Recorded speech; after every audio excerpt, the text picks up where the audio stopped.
À l'hôtel El Farouk de Bamako s'est tenu les 11 et 12 février un atelier de formation sur comment faire des affaires avec la MINUSMA, les modalités de passation de marché de la MINUSMA à l'attention des entreprises maliennes. Le but aujourd'hui, c'est de vous faire comprendre comment faire des affaires avec MINUSMA. D'accord ? Cet atelier, initié par le service des achats de la MINUSMA, visait à faire comprendre les appels d'offres des Nations Unies. À la mission, nous, on fait des appels sur les contrats globaux. Si un article se trouve dans un contrat de New York, nous ne pouvons pas l'acheter autre part. Nous devons acheter sur le contrat.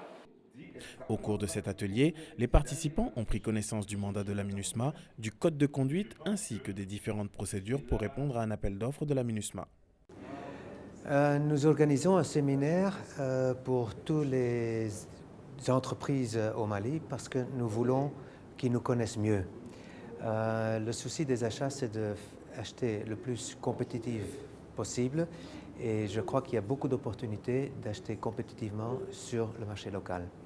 Alors, un des points cruciaux, c'est la compréhension. Les appels d'offres des Nations Unies sont assez complexes et compliqués. Donc, j'ai un souci d'expliquer aux entreprises locales, les grandes et les petites entreprises, comment faire. Et c'est dans ce but-là, un échange, un dialogue avec le marché local. Le montant global dans les 2 dernières années, depuis qu'on est dans le Mali, je l'estime aux alentours de 300 millions de dollars.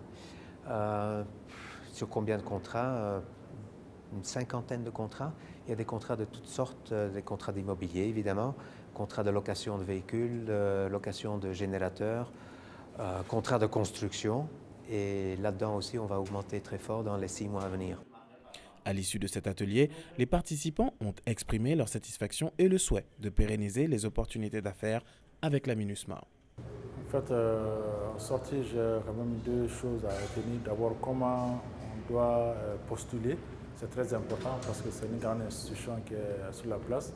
Tout le monde sait que faire des affaires avec MINUSMA, c'est une bonne chose. Maintenant, comment le faire? Connaître ça, c'est une très bonne chose. Donc, on nous a dit comment on doit faire, comment on doit s'inscrire. D'abord, ensuite, comment on doit se comporter. Si on a un marché, un contrat avec la MINUSMA, les codes de conduite, ça aussi, c'est une très bonne chose à savoir. Donc, c'est les 2 choses que nous avons apprises aujourd'hui. C'est une expérience de plus de travailler avec les systèmes des Nations Unies comme la MINUSMA, qui est une procédure assez particulière, qui demande beaucoup plus d'exigences et de qualité.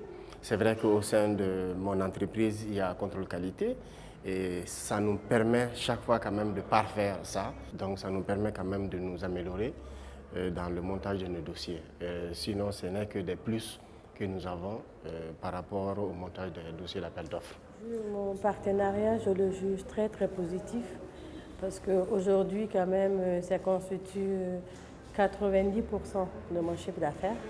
Je vois beaucoup de bénéfices parce que, surtout avec ma société de traitement des eaux usées, et la MINUSMA exige un niveau de qualité très élevé. Donc ça a été un plus pour nous parce que maintenant, je peux dire que le personnel est plus qualifié, ils font plus attention et ils ne laissent plus passer les petits détails. La MINUSMA représente 80 à 90% de plus sur mon chiffre d'affaires. Beaucoup d'avantages, parmi lesquels je peux citer d'abord, j'ai pris connaissance quand même comment travailler avec le système des Nations Unies d'abord, après la MINUSMA. J'ai pu quand même pouvoir y travailler. Et en plus, avec les banques, j'ai quand même contribué beaucoup au mouvement.